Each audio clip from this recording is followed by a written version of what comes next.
Oke, Assalamualaikum warahmatullahi wabarakatuh. Bagaimana kabar kalian semuanya? Semoga baik-baik saja ya di tengah eh, pandemi ini. Eh, Memang kalau tanpa eh, pertemuan secara offline gitu ya mungkin kurang mantap ya, tapi tidak apa-apa. Saya akan coba jelaskan. Ini slide-nya. Jadi saya akan jelaskan itu online tetapi mirip dengan offline. Jadi saya akan tampilkan slide-nya dan saya akan jelaskan eh, seperti offline ya. Dan kalian nanti bisa memutar berkali-kali hingga kalian lebih paham. Nah, untuk pertemuan kali ini saya akan jelaskan lanjutan yang kemarin, yaitu tentang wahana. Ya, kemarin kan terakhir tentang wahana ya. Wahana dalam remote sensing. Nah, wahana dalam remote sensing itu kan kemarin banyak. Ada yang paling tinggi satelit, terus kemudian ada balon udara, ada pesawat terbang. Nah, di bagian yang dekat, yang tidak tinggi, itu ada satu wahana yang sekarang lagi tren ya, lagi tren sekali dan banyak sekali dipergunakan di perkebunan dan kehutanan, yaitu tentang UAV, ya. UAV ini ya. Ini singkatan udah tahu ya, unmanned, jadi uh, aerial vehicle, jadi kendaraan tanpa awak. Kalau orang seringnya bicaranya itu lebih dikenal dengan drone gitu ya, drone kendaraan tanpa awak. Jadi tidak ada, atau ya di dalam kendaraan itu tidak ada yang pilotnya ya, pilotnya tidak di kendaraan itu tapi pilotnya eh, dipiloti dari jarak jauh gitu ya. Ini pertama kali drone ini, sistem drone ini ya, itu digunakan oleh militer ya, digunakan oleh militer dalam rangka untuk perang gitu ya. Kalau perang menggunakan pesawat, pesawatnya jatuh, maka pilotnya misalkan meninggal, pesawatnya mahal, pilotnya yang asetnya yang tak terhingga, karena untuk pelatihan satu pilot yang handal itu membutuhkan banyak sekali biaya yang tinggi, jam terbang itu yang nggak bisa di uh, dilawan gitu ya. Tapi kalau membuat pesawatnya itu bisa membuat pesawat yang banyak, tetapi pilot yang mengendalikan itu tidak bisa instan ya, tidak bisa instan, artinya butuh bertahun-tahun, puluhan tahun sehingga pilot itu menjadi mahir ya. Jadi ketika zaman perang itu kalau pilotnya sudah uh, gugur gitu, nanti lama-lama pesawatnya ada tapi pilotnya tidak ada yang operasikan. Nah itu pernah dioperasikan ya, itu mulai ya sudah tahun 80-an dulu, tahun 86 itu Amerika sudah membuat satu uh, pesawat tanpa awak yang dikendalikan dari jarak jauh gitu ya. Terus kemudian digunakan untuk militer, untuk sebagai oh, pesawat intelijen. Jadi dia akan memeriksa tempat-tempat musuh gitu ya.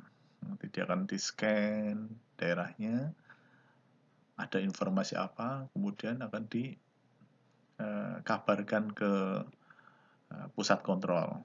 Nah, contohnya seperti itu. Atau beberapa drone ya, itu juga dilengkapi dengan senjata. Nah, kemarin kita tahu bahwasanya satu drone-nya Amerika yang harganya berapa triliun kemarin itu jatuh di Iran. Ya, dalam rangka mata-matanya ditembak jatuh. Terus kemudian Iran mengklaim menjatuhkan drone-nya Amerika yang harganya triliunan itu. Kemudian Amerika balas tembak, terus beberapa petingginya Iran meninggal lah, contohnya seperti itulah. Ini contoh dalam perang ya, digunakan untuk perang. Tapi dalam kesempatan ini saya akan jelaskan bahwasanya drone itu tidak hanya digunakan untuk perang.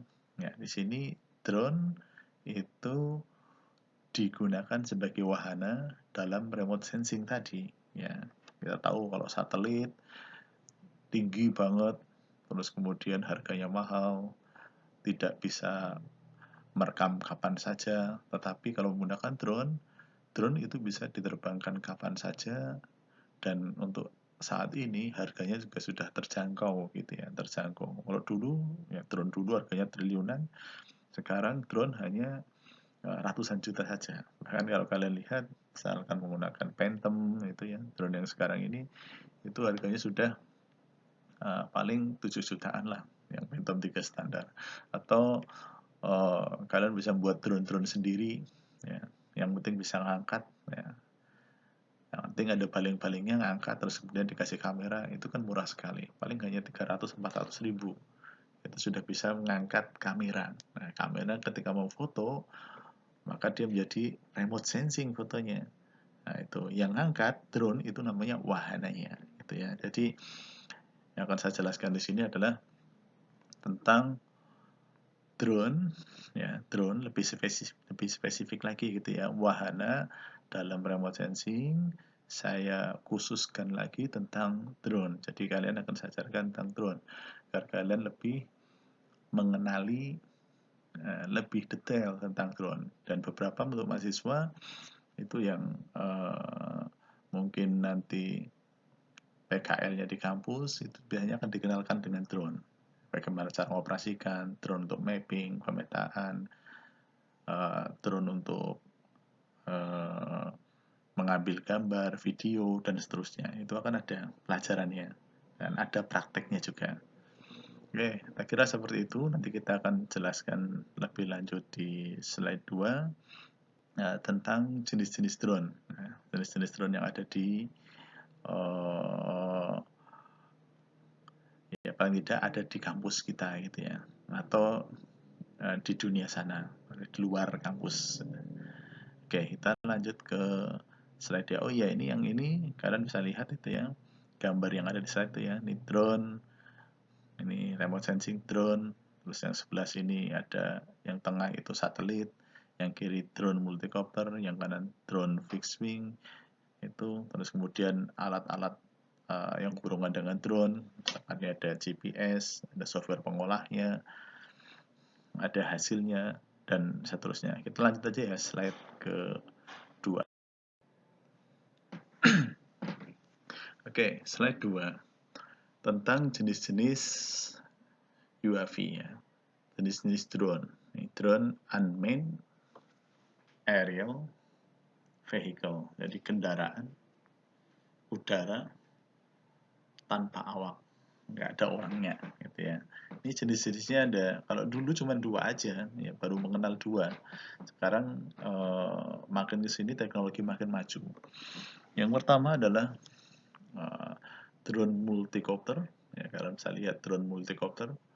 Drone multicopter itu contohnya ya seperti drone Phantom ya. Dia punya baling-baling, bisa take off-nya ke atas, terus kemudian dia bisa berhenti di udara menggunakan baling-baling ya. Namanya itu biasanya kan disesuaikan dengan baling-balingnya, jumlah baling-balingnya. Ada multicopter, berarti multinya itu banyak, kopternya itu baling-balingnya ya. Kalau misalkan ada 4 jadi quadcopter. Kalau kemudian ada hexacopter, kemudian ada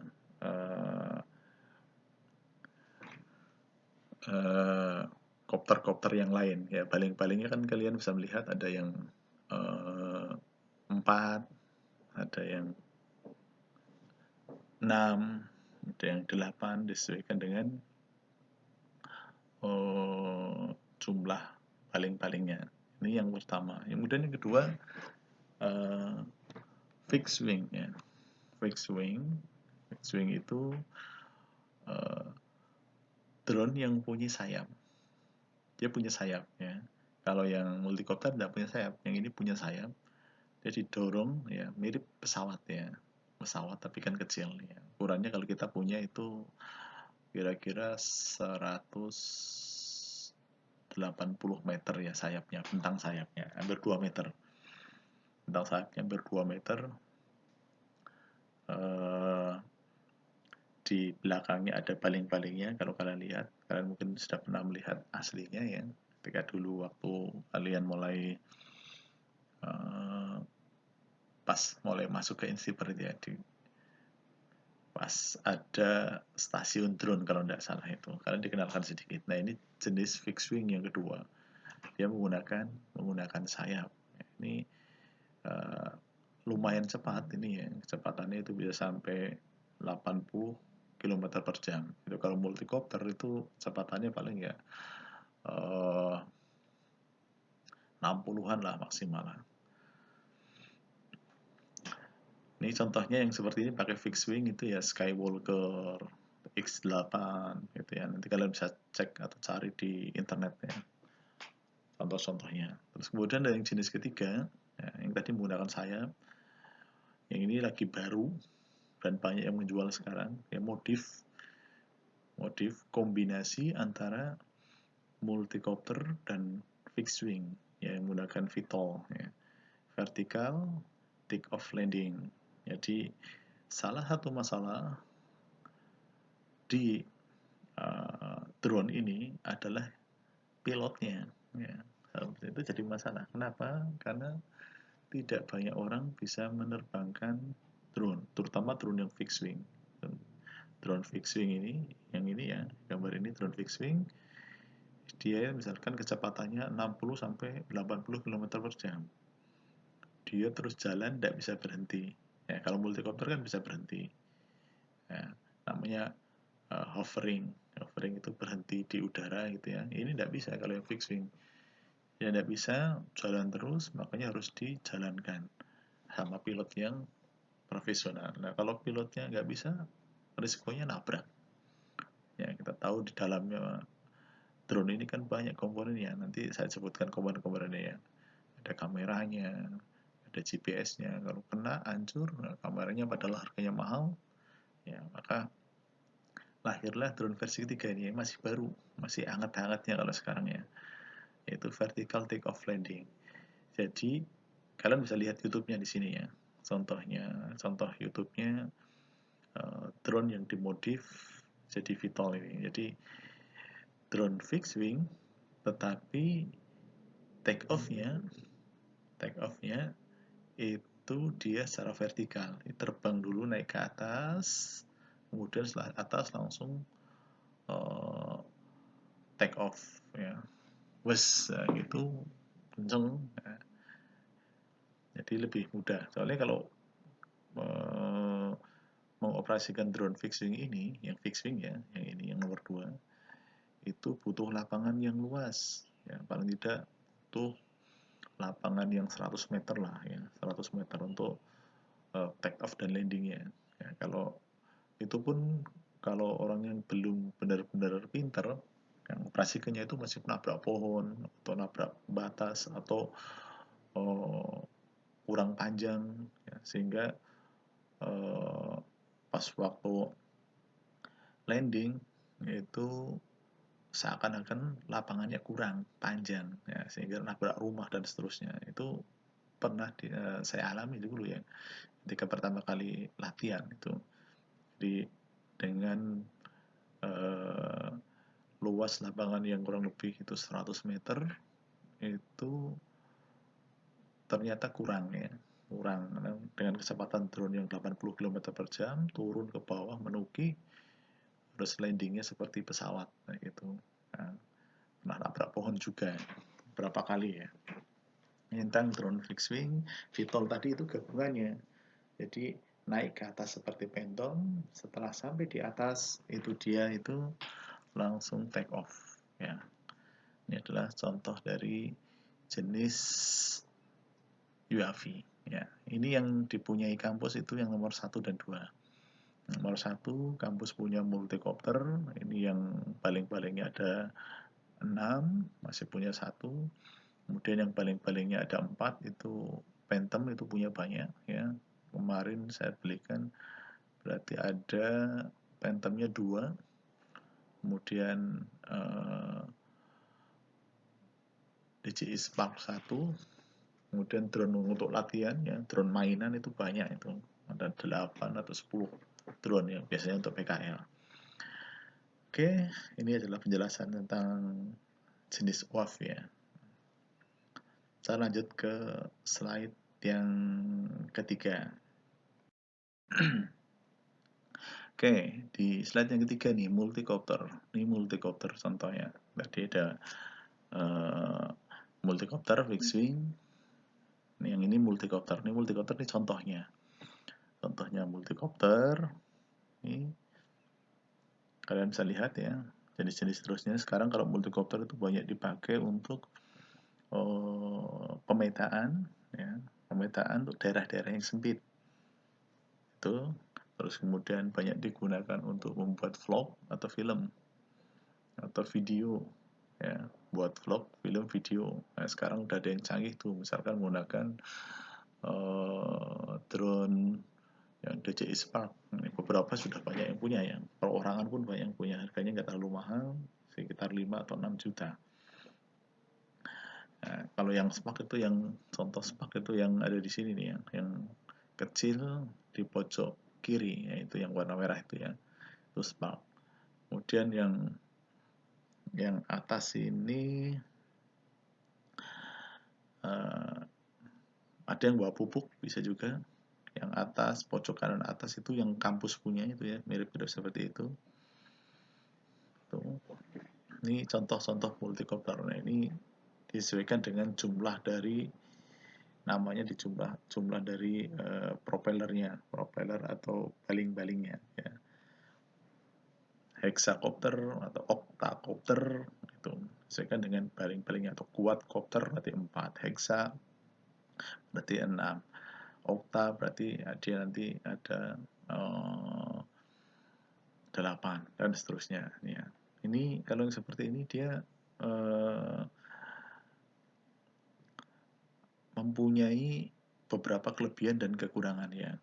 Kelebihan dan kekurangan ya jenis multicopter ini. Ini akan saya sampaikan di sini jenis beberapa kelebihan dan kekurangannya. Ya, masuk ke slide 4 saja nih, sudah saya ringkaskan kelebihan dan kekurangannya drone jenis multicopter.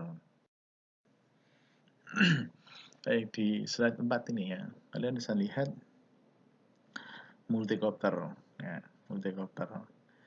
Multicopter itu cara pengoperasiannya itu mudah sekali, ya, mudah sekali. Kalian tidak perlu belajar pun bisa lah gitu. Ya, lebih mudah dari mengoperasikan HP kali ya, itu saking mudahnya. Pengoperasiannya mudah, ya.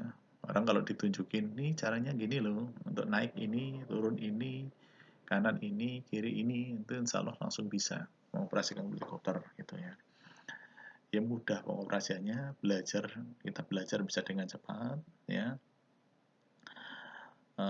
Multicopter ini cocoknya itu untuk pengambilan video, bikin vlog gitu ya, untuk daerah yang kecil, untuk area yang kecil ya nggak jauh lah ya, karena kan dia itu terbatas di jarak tempuh ya, jarak tempuh. Baterainya itu kalau Phantom 3 itu kurang lebih 15 menit ya, 15 menit.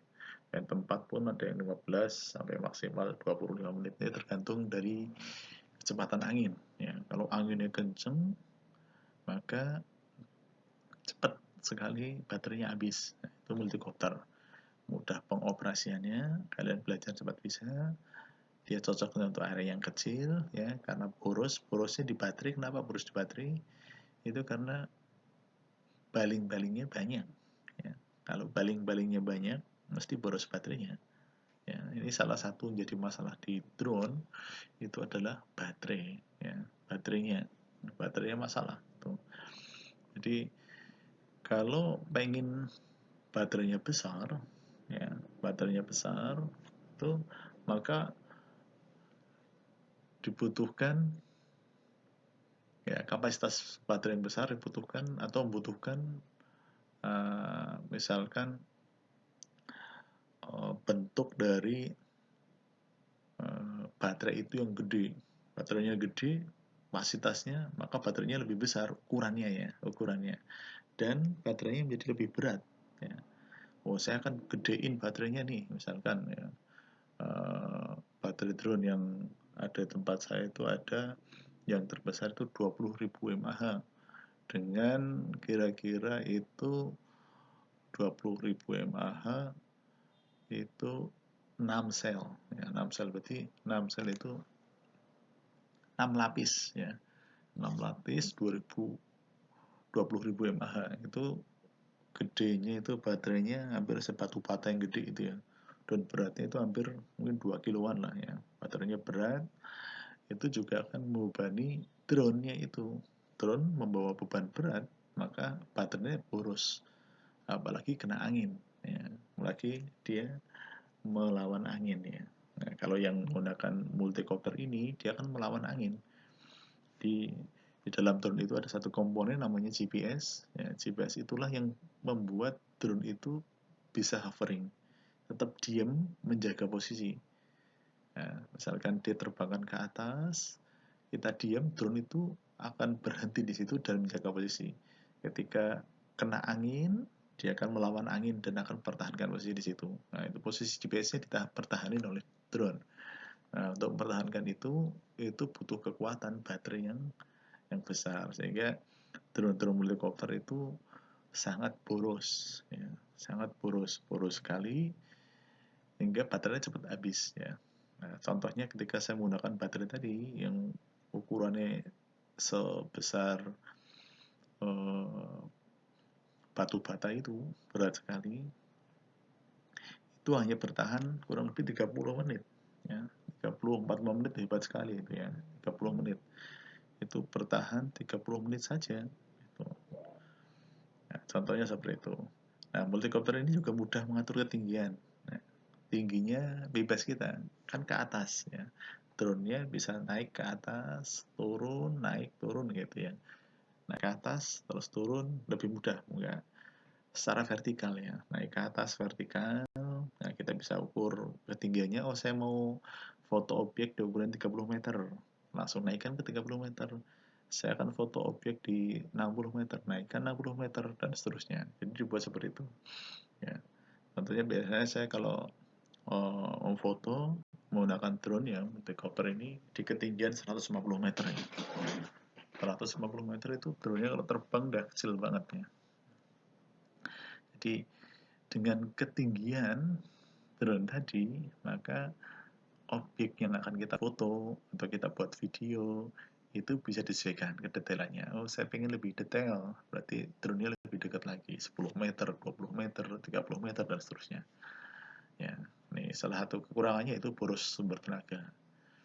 Sehingga tenaganya boros, berpengaruh terhadap jarak tempuh. Hanya kira-kira 30 menit. Ya, kalau misalkan kita menggunakan drone yang multicopter ini, itu kira-kira cakupannya hanya paling besar itu mungkin 15 hektar itu ya. 15 hektar itu pun dengan drone berjalan cepat ya. Dengan speed maksimal ya, bisa memetakan kurang lebih 15 hektar. 15 hektar itu kurang lebih pemetaan itu 10 menit lah menggunakan drone multicopter itu ya. 10 menit. Kalau yang besar, kapasitas besar itu kira-kira ya bisa antara 30 sampai 40 hektar lah kurang lebih. Ini contoh dari multicopter nih ya. Oke, kita lanjut yang kedua. Oke, di slide yang kelima, ini contoh dari tipe drone yang fixed wing ya. Fixed wing di kampus punya. Saya punya ada 2 tuh yang fixed wing ya. Yang seperti ini ada 2 pesawat yang siap terbang. Terus kemudian ada beberapa komponen juga yang sudah rusak. Itu ada 2 pesawat lagi yang fixed wing ini, tapi patah ya. Sayapnya patah ini ya. Pernah 2 kali jatuh sama saya itu. Bisa naik nerbangin ya, karena baru latihan ya, itu namanya pesawat latih ya, untuk latihan. Tidak ada kameranya ya, dan tidak ada kamera dan tidak ada GPS-nya. Ini yang pertama itu malah nggak ada GPS-nya itu ya. Jadi yang terbang yang penting latihan memutar, untuk latihan pilot itu ya. Pas mau turun ini nabrak pohon kelapa gitu ya. Ya, saya kira itu pohon kelapanya masih jauh ya, ternyata sudah pas di drone nabrak langsung jatuh. Ini contoh fixed wing ya. Ini fixed wing, contoh-contohnya. Kalau yang atas itu Skywalker, ya, tipe Skywalker nih, yang 2 ini Skywalker, yang hitam ini tipe X8 atau 9. Jadi dia pesawatnya lebih berat, biasanya bentang sayapnya lebih besar, lebih susah dikendalikan, dan lebih kenceng ya, lebih kenceng. Ini pesawatnya lebih besar, lebih kenceng. Kalau yang Skywalker ini mudah, relatif lebih mudah dikendalikan ya. Ini contohnya seperti itu nih ya. Oke, lanjut ke kelebihan dan kekurangan. Baik, di slide yang ke-6 nih ya. Slide yang ke-6. Ini tentang fixed wing ini ya, fixed wing. Fixed wing itu untuk menjadi pilot fixed wing ya, itu susah, termasuk susah nih ya operasinya, karena pesawat ini kenceng ya, cepat ya.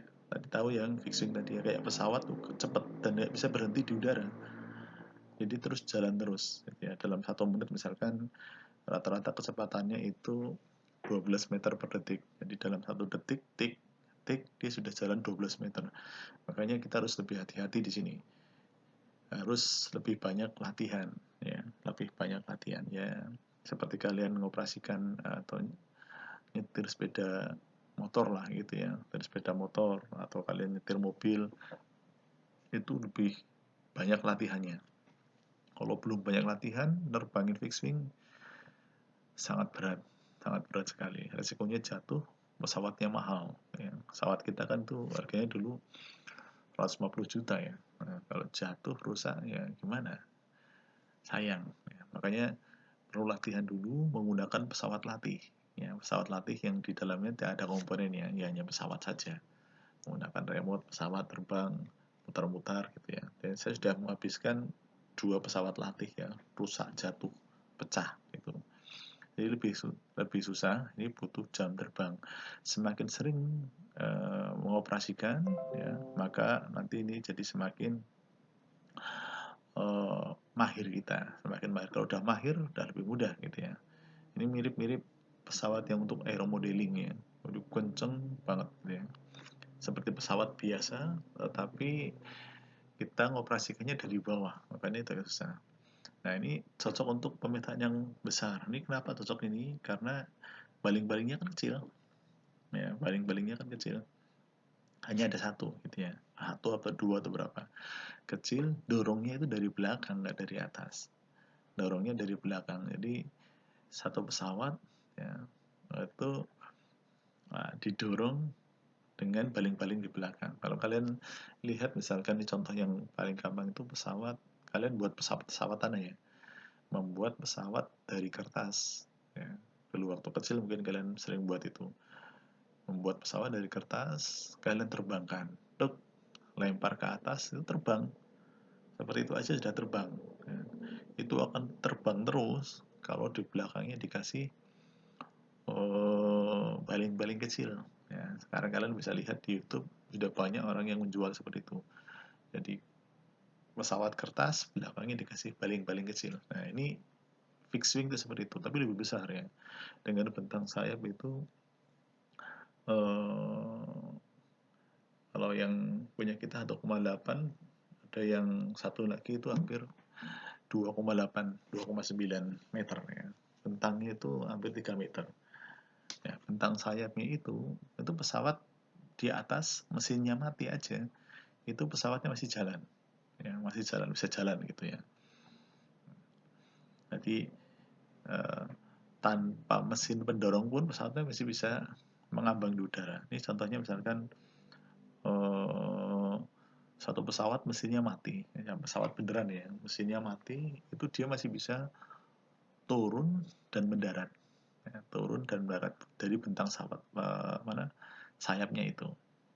Jadi masih bisa turun dan mendarat. Nah itu, ini pesawat yang beneran. Pesawat fixing pun sama. Gitu. Apalagi dikasih mesin motor di belakangnya. Ya, jadi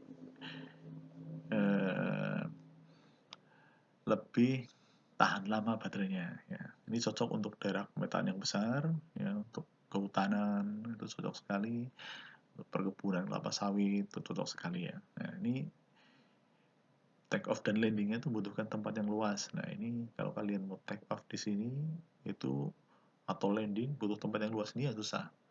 Ya, kita tahu tidak semua tempat itu ada lapangan. Nerbanginnya gampang, kalau biasa nerbangin saya hanya beberapa meter aja bisa, tapi ketika menurunkan pesawat itu susah sekali ya, butuh paling tidak 100 meter lah ya. Dan 100 meter plus jam terbang ya. Kalian sering naik pesawat ya, naik pesawat kalau eh, pulang kampung misalkan yang dari Sumatera atau Kalimantan tuh pulang naik pesawat, kemudian turun hard landing misalkan ya, hard landing yaitu turun tapi landingnya itu kasar ya, seperti itu. Kalau pilotnya mungkin belum berpengalaman atau faktor angin dan seterusnya, itu bisa hard landing ya. Itu kalau pesawat besar. Kalau pesawat kecil hard landing ya bisa hancur gitu ya. Nah ini jadi hemat tenaganya, karena tadi baling-balingnya kan satu di belakang atau dua di depan. Baling-balingnya tidak sebesar dengan baling-baling yang ada di multi kopter. Nah, baling-balingnya cukup satu di belakang, sehingga hemat baterai ya. Saya menggunakan yang 10.000 mAh. 10.000 mAh itu bisa kurang lebih 45 menit. Nah, terbangnya 45 menit, dan ini lebih kenceng, lebih stabil ya, lebih kenceng dan lebih stabil karena ukuran yang besar itu. Ini sekali foto ini bisa sampai 600 sampai 2000 hektar ya. 600 sampai 2000 hektar, jangkauannya sangat jauh ya, jangkauannya sangat jauh. Saya biasanya menggunakan radio kontrol ya, radio kontrol ya, menggunakan antena. Radio kontrolnya ada di pesawat, kemudian yang di bawah saya pakai tiang tinggi gitu ya, itu bisa sampai 20 kilo ya. Ini jarak tempuhnya itu dia kurang lebih, kalau yang 45 menit itu 60 kilo ya. Kalau baterainya 40 menit bertahannya itu sampai 60 kilo. Kalau baterainya dimodif itu bisa sampai 3 jam ya, 3 jam menggunakan baterai yang kecil. Terus baterainya dimodif jadi 20.000 mAh tapi yang ringan.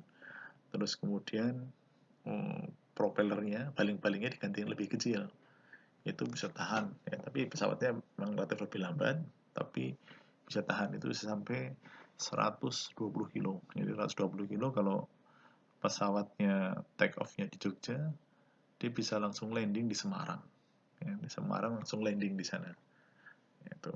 Landingnya masih ini ya, menggunakan autopilot ya. Pesawat ini menggunakan autopilot semuanya. Jadi kalau sudah terbang tinggi, terus kemudian pesawatnya mau memetakan jaraknya 10 kilo dari tempat take off tadi, bisa. Nah, setelah tinggi terbang, nanti autopilot dia akan jalan sendiri pesawatnya. Oke, saya kira seperti itu ya. Ini pengenalan tentang UAV. Besok kita kenalkan lagi. Kita akan saya tambahkan lagi ya keterangan-keterangan tentang UAV itu. Untuk materi minggu ini ya, kalian pelajari tentang ini, kalian bisa cari-cari bahan literatur di internet ya. Kalian bisa lihat YouTube tentang pesawat-pesawat drone dan seterusnya. Kalau ada yang tanyakan, kalian nanti bisa diskusikan ya. Saya akhiri untuk pertemuan pekan ini ya. Assalamualaikum warahmatullahi wabarakatuh.